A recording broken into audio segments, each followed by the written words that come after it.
Be careful that you don't just become part of her plans. Be careful that you're not just a means to an end for her.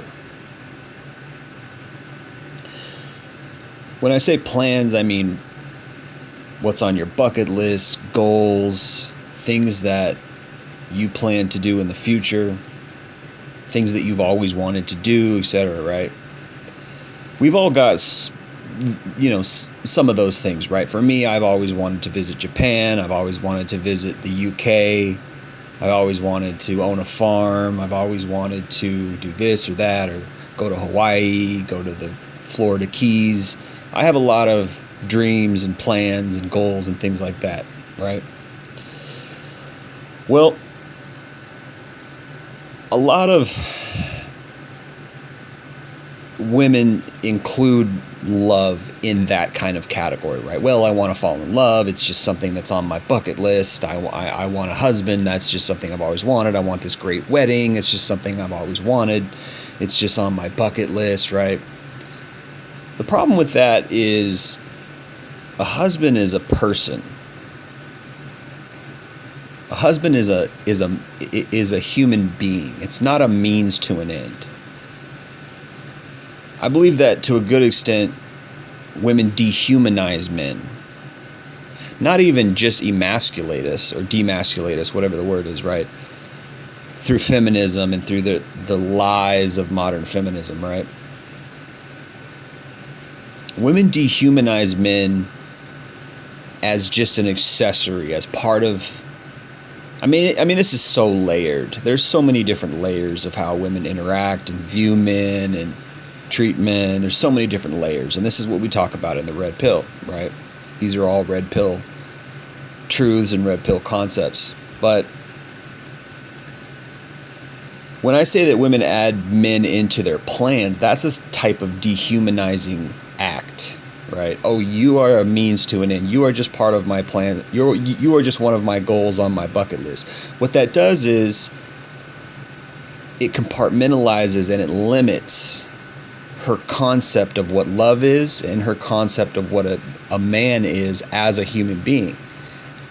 He is accessorized, right? Meaning all of a sudden he becomes just part of her plans, just part of her future goals. He's on her bucket list, right? Oh, well, I find love. That's one of the things I want to accomplish in the next 5 or 10 years. It's just like a man is not a goal in that sense, right?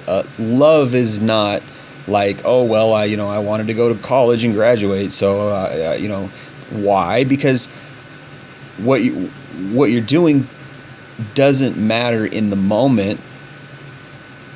All that matters is that you graduate, because that's your goal. So it doesn't matter if you go to Northwest University. It doesn't matter if you go to Southwest University, right? Just random examples. It doesn't matter if you choose the North or the South University. What matters is that you graduate. So it doesn't matter whether or not you choose this man or that man, as long as you get your wedding, as long as you get your love, quota, or as long as you get your goal. And so really what that does is it dehumanizes men. It dehumanizes us, and it no longer makes us special, right? We're just a means to an end. And I believe that this is a narrative that runs throughout our gynocentric society. Men are means to an end. Men are utility. We simply just need to fit into what it is that she wants. And I don't know why why it's so easy for women to do this. It's something that has boggled me for years and years, that you could take something so highly special such as love and highly special in the sense that it is very specified. You get to love one person, right? And that person should be special, but I think what women do is they take that specialness out of that one person and they make the entire thing special for themselves, if that makes sense, right? Well, it's not that he's special. It's not that he's irreplaceable. It's that the entire scenario is special to me. I'm the center, not him, not our love even, but me. I'm the center. This is going to benefit me. This is going to make, this is a special event in the making for me, right? And I think that is part and parcel to this radical feminist ideology that men are simply tools. We're simply walking phalluses. We are simply a means to an end. We are interchangeable. This is where this concept of these women constantly comes about, where they say, I don't need no man. I don't need no man. I'm strong and independent. I don't need no man, right? Well, you say that long enough and you start to believe it, which starts to influence your actions. Okay? I don't need no man. Okay. So what you're saying is that men are not special. What you're saying is that you might love somebody, but that love is not very tailored or special, because you could take it or leave it. And I believe women have adopted this attitude.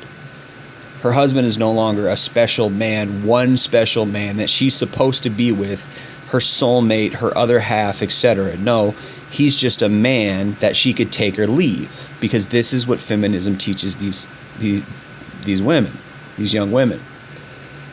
This is the indoctrination and the brainwashing of feminism. Men are animals, men only want sex, men are inherent rapists, men are inherent misogynists, men are born into the patriarchy, all this horrific indoctrination, which highly influences their behavior, highly influences their outlook, highly influences their attitudes towards the opposite sex and society and life and humanity in general. This is important. These things are crucial. And so you see, this is how men can get compartmentalized. This is how men can be dehumanized, disenfranchised. Maybe disenfranchised is not the word. Dehumanized. We become unspecified. We become general. We become, we become like products. I like that pair of shoes, but I don't have to get that particular pair of shoes because there's a million other pairs of shoes that are exactly like that. I can just get another pair that's very similar to that one. You see, it takes the specialness away from any one person, which pretty much removes the core essence of what love is. You love a person for really who that person is. You love a person for that person is extremely special to you. There's only one of that people ever made, ever. That's unique, right? That's your person, right? But what women have done is they've taken that away, and they've compartmentalized men to these general these general settings, if you will. Well, the man has to fit all these settings in order for the program to work. In order for me to have love, he has to check off all these boxes, and this has to work. He has to work within my specified programming, within my specified programming of what I want in my bucket list and my goals and my love. And if he fits all those boxes, then I can be happy with this guy. But if he doesn't, then I will exchange him for another guy who does. And this is how women view modern dating. And again, it is highly influenced by modern feminism, modern gynocentrism. The ego is at the center of all of that. The female ego, really it's female superiority. Feminism, modern feminism is a superiority group. It's a hate group. It's a supremacist group. It's really what it is. It's female supremacy. And it works through subtle means. It works through deceptive means. And it works through even brainwashing its followers. Brainwashing young women into being proponents of this monolithic supremacist group, really. And I've seen women who I think otherwise are not evil inherently. Who I think otherwise are not really. They don't really have a deceptive bone in their body, well, maybe, that's arguable. Is female nature deceptive in and of itself, subtle, clever, conniving? One could make that argument. We've made arguments similar to that in the red pill. But I've met a lot of women who really have been damaged by the brainwashing and the propaganda in modern feminism because of really its underlying dissolving of masculinity, of the male role in society.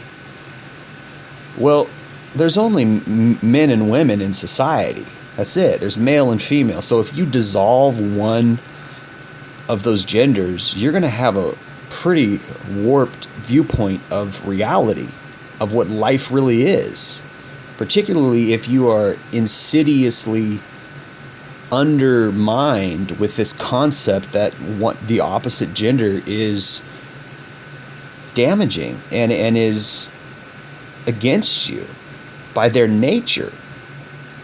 And you could say that, well, maybe MGTOW men, red pill guys, maybe they feel the same way about women. Maybe you can make that argument, but a lot of what we speak is from our experience and the truth. And maybe what we experience is a result of radicalized feminism. I don't know. These are questions that I don't know. These are questions that I myself have thought a lot about. But this is what we see with modern feminism. We see this attack, a dissolving attack on men's very nature, which has got to be extremely disconcerting to young women who want to love a man. But then as a man, you have to look at that and you have to question, do women really love men in the same way? I've made the argument many a day, many a video, that women do not love men in the same way. That a woman's love is very conditional. And this would tie into my point of don't fall into her plans, right? Don't be the guy, don't be the prescribed guy for what she thinks she wants at any time in her life because you fit into her goals, because you fit into what she wants in a man. And this is where men simp. This is where men are turned into tools and cucks. And this is where modern dating is so jacked up, because what it does is it teaches men to really just worship women. Oh, open the car door for her, pay for dinner, lay out a bed of roses. I mean, so much performance just to get sex, which is something that she doesn't even have to offer anyways, because she's given it to dozens, if not hundreds of guys before you. So that her sex is not anything sacred anymore, right? Particularly with modern feminism, which is radicalized, which teaches women that it's their body, their choice, they can go do whatever they want, right? So sex is no longer sacred. So why would we go through this extreme demeaning, demasculating process of courting her?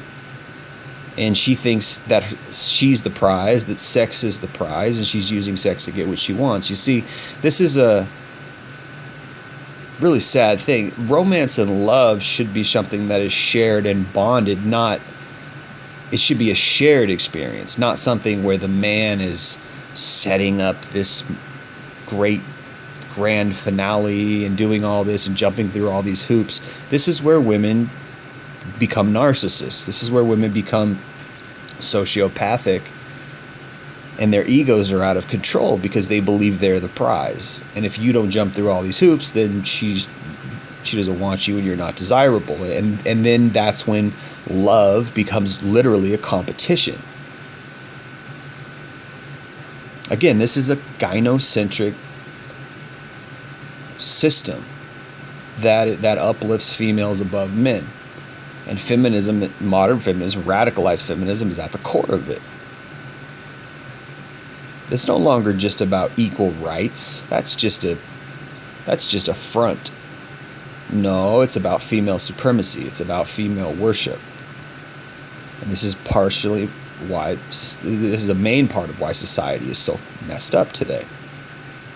So don't become part of her plans. Don't become that guy who is jumping through her hoops to make her happy to fit into what she wants in her life at any given time. She has these standards. She wants this, she wants that, she wants kids, she wants a good house, she wants vacations, she wants money, she wants spa days, she wants this, she wants that, she wants all these things. Be wary of women like that. Be wary of women like that, who have all these goals and plans, and they have this attitude like they're a boss bitch and this, that.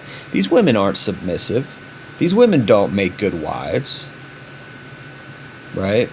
Why? Because it's all about them. It's not about you. It's not about your relationship. She doesn't care about you and your relationship. She doesn't care about the shared experiences. It's what she wants.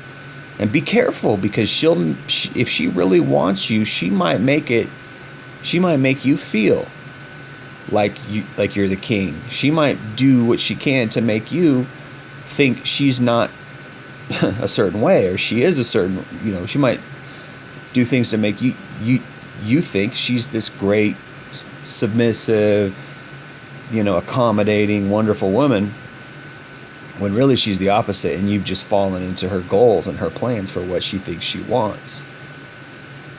So be careful, fellas. Thanks for listening, Jay Lee, Northwest Podcast.